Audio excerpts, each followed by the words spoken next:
பலாப்பழத்தை வச்சு பாயாசம் பண்ண போறோம். எப்படி பண்றது வாங்க பார்க்கலாம். இப்போ நாம குக்கர்ல பாசிப்பருப்பு 1 டம்ளர் பாசிப்பருப்பு போட்டிருக்கோம். ஜவ்வரிசியை ஒரு மணி நேரத்துக்கு முன்னாடியே ஒரு 1/4 டம்ளர், அதாவது ஒரு 100 கிராம் அளவுக்கு ஜவ்வரிசியை ஊற வச்சிருக்கோம்.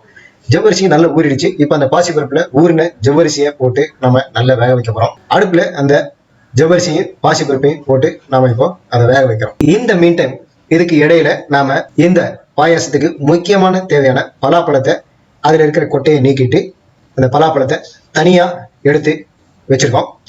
ஒரு மிக்சி ஜார் எடுத்து அதுல ஒரு 1/4 டம்ளர் அளவுக்கு அரிசி, பச்சரிசியை ஒரு 10 நிமிஷம் ஊற போட்டு அந்த அரிசியை எடுத்து வச்சிருக்கோம். இந்த பாசிப்பருப்பு ஜவ்வரிசியும் ஓரளவுக்கு வெந்துகிட்டு இருக்கு.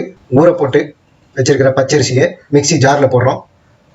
ஏற்கனவே நம்ம சொன்ன மாதிரி பலாப்பழத்தை உரிச்சு தனியா எடுத்து வச்சிருக்கோம். அதுல இருந்து கொட்டையை நீக்கிட்டு அந்த பலாப்பழத்தை அவ்வளோத்தையும் இந்த மிக்சி ஜாருக்குள்ள போட்டு நல்ல குழைய அரைக்க போறோம். இந்த பாயசத்துல முக்கியமானது வந்து பலாப்பழம். இந்த பலாப்பழ வாசனை, அதனுடைய சுவை தான் இந்த பாயசத்துக்கு ஒரு முக்கியமான டேஸ்ட் கொடுக்கும். இந்த ஜவ்வரிசியும் பாசிப்பருப்பும் வெந்துகிட்டு இருக்கு. இதுல நாம ஒரு 1/4 லிட்டர் அளவுக்கு பால் ரொம்ப முக்கியம் இந்த பாயசத்துக்கு. பெரும்பாலும் பாயசம்னாலே பால் இல்லாத பாயசமே கிடையாது. கண்டிப்பா பால் நம்ம சேர்ப்போம். அதுலயும் இந்த பலாப்பழ பாயசம்லாம் பண்ணோம்னா பால் கண்டிப்பா சேர்க்கணும். ஏன்னா பலாப்பழம் வந்து ரொம்ப சூடு.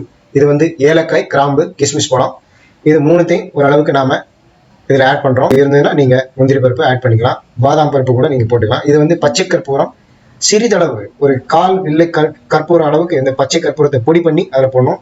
இந்த பாயசத்துக்கு ரொம்ப வாசனை கொடுக்கக்கூடியது. இப்போ நம்ம வந்து பொடி செய்யப்பட்டிருக்கிற வெல்லத்தை அதில் ஆட் பண்றோம். வெல்லத்தை நல்ல ஒரு 1/2 கிலோ அளவுக்கு வெல்லம் நம்ம வந்து பொடி பண்ணி வச்சிருக்கோம்.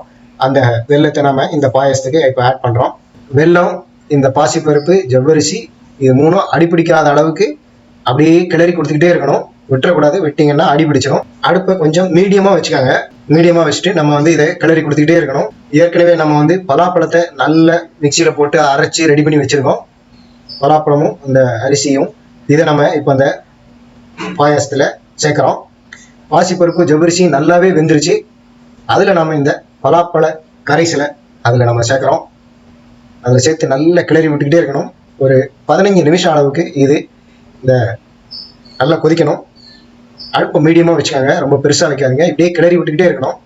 இந்த பலாப்பழ கரைசல், இந்த ஜவ்வரிசி, இந்த பாயாசம் அப்படியே நல்லா மிக்ஸ் ஆகணும். பலாப்பழம் வந்து சூடு, உடம்புக்கு சூடு. அதனாலதான் வந்து அதில் பால் சேர்க்கிறோம். பால் சேர்த்துட்டோம்னா அந்த சூட்டை வந்து மட்டுப்படுத்திடும். அதனாலதான் வந்து பால் சேர்க்கிறோம். இப்போ வந்து நல்லாவே இந்த பாயாசம் ரெடி ஆயிடுச்சு சாப்பிட்றதுக்கு.